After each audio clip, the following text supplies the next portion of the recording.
तो guys Marvel ने San Diego comic cone में अपना एक शो रिलीज़ करने की बात कही थी जो कि था वांडा विजन।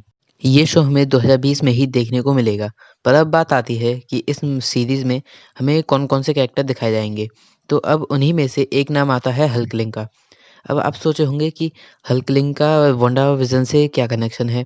तो आपने वांडा विजन के बच्चे विक्कन और स्पीड के नाम तो सुने ही होंगे और हल्कलिंग उन्हीं में से विक्कन का बॉयफ्रेंड है। तो इससे आप समझ ही गए होंगे कि ये दोनों एलजीबीटी कैरेक्टर्स हैं। तो चलिए फ्रेंड्स, अब बिना किसी देरी के इस वीडियो को शुरू करते हैं और जानते हैं कि हल्कलिंग कौन है और उसे ये पावर्स कैसे मिली।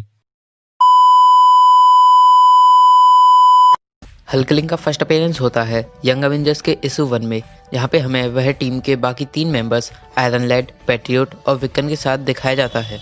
थोड़ी देर तक तो वो उन गुंडों से अच्छी तरह से लड़ रहे थे, पर फिर बाद में उन्हें ऐसा एहसास होता है कि उनके पास अभी एक्सपीरियंस की कमी है, क्योंकि वहाँ पर वो छोटे मोटे गुंडे भी इनको चोट पहुँचा पा रहे थे। और साथ में उन्होंने बाद में एक केट बिशप नाम की लड़की को भी पकड़ लिया था, लेकिन फिर बाद में केट बिशप ने भी इन लोगों की उनसे निपटने में मदद की थी।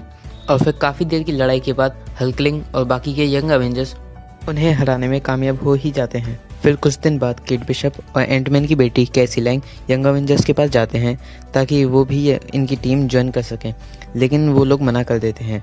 और वजह जानने पर आयरन लैड उन्हें बताता है कि ये टीम उन्होंने एक एवेंजर्स फेल सेफ प्रोग्राम के तहत बनाई थी, जो कि उसे विजन के सॉफ्टवेयर प्रोग्राम में के अंदर मिला था। पर दिक्कत की बात तब होती है जब कैंग द कॉन्करर के कुछ मिनी रोबोट्स उन पर हमला कर देते हैं और कुछ टाइम बाद कैंग खुद भी वहां पर पहुंच जाता है और आयरन मैन और कैप्टन अमेरिका को बेहोश कर देता है। आयरन लैड उसे मार तो देता है, मगर क्योंकि वह कैंग का ही एक पास्ट फॉर्म था, इसीलिए एक टाइम स्ट्रीम में बहुत बड़ा डिफरेंस आने लगता है।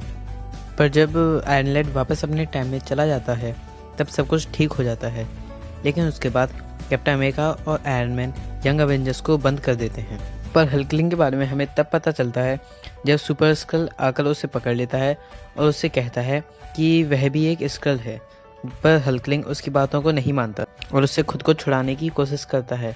इस काम में उसके बाकी के टीम के मेंबर्स भी उसकी मदद करते हैं, मगर सुपर स्कल कोई छोटी मोटी चीज़ तो था नहीं, वह उन सबको अकेला ही संभाल लेता है। और काफ़ी देर बाद लड़ते लड़ते वह हल्कलिंग को हिप्नोटाइज करने की भी कोशिश करता है, लेकिन हल्कलिंग उससे बच जाता है और वह उसको बेहोश करके अपने घर चला जाता है। घर पहुंचकर वह अपनी माँ से मिल ही रहा होता है कि तभी वहाँ पर सुपर स्कल फिर से आ जाता है पैट्रियट को अपने साथ लेकर। वह हल्कलिंग से कहता है कि उसकी माँ भी एक स्कल है और साथ में वह यह भी बताता है कि वो उसकी असली माँ नहीं है। हल्कलिंग जब नहीं मानता तो वो एक मशीन से उन दोनों को स्कैन करता है। उस स्कैन में पता चलता है कि उसकी माँ एक स्कल है और फिर इस गुस्से में सुपर स्कल उसकी माँ को जला देता है और साथ ही वह हल्कलिंग को उठाकर भी ले जाता है। उसके बाद यंग एवेंजर्स एवेंजर्स टावर पहुंचते हैं, क्योंकि अब बात सुपर स्कल तक आ गई थी। वहाँ जारविस उन्हें बताता है कि एवेंजर्स उनके साथ नहीं जा सकते। फिर वो अपनी टीम में एक नए मेंबर को लेने के लिए विजन के साथ एक जेल में जाते हैं। वहाँ पर वो टॉमी शेफर्ड नाम के लड़के से मिलते हैं, जो कि हूबहू विक्कन जैसा दिखता था। इसके बाद हम शिफ्ट होते हैं सुपर स्कल कलर्ड और हल्कलिंग के पास, जहाँ पे वह उसे बताता है कि हल्कलिंग स्कल प्रिंसेस आर्नल और क्री सोल्जर कैप्टन मार्वल का बेटा है। पर तभी वहाँ पर यंग एवेंजर्स आ जाते हैं और विजन सुपर स्कल के अंदर हाथ डाल के उसे बेहोश कर देता है। तभी वहाँ पर क्री के कुछ सोल्जर्स आ जाते हैं और उनका कैप्टन भी हल्कलिंग से वही बात बोलता है कि जिस टाइम क्री स्कल वॉर हो रहा था उस टाइम कैप्टन मार्वल को पकड़ लिया था और तभी ये पता चला था कि प्रिंसेस आर्नल के पास उन्हीं का बेटा है। और बाद में जब कैप्टन मार्वल रिक जोन्स के लिए अपनी जान दे देते हैं तो प्रिंसेस आर्नल अपने सर्वेंट के साथ अपने बेटे को भेज देती हैं। उसके बाद वह क्री सोल्जर हल्कलिंग को अपने पिता की जगह मिलिट्री में एक कैप्टन बनने का ऑफर करते हैं, लेकिन हल्कलिंग मना कर देता है, जिस पर फिर वह उस पर हमला कर देते हैं। पर हल्कलिंग वहाँ से बच जाता है और फिर वह और विक्कन मिलकर सुपर स्कल को भी वहाँ से निकाल ले जाते हैं। फिर सुपर स्कल अफसोस में कहता है कि जिस कैप्टन मार्वल और स्कारलेट विच को उन्होंने क्री स्कल वॉर के टाइम पे पकड़ा था, उन्हीं के बेटों ने उनकी मदद की है। और यहीं पर विक्कन को भी पता चलता है कि वह स्कारलेट विच का बेटा है।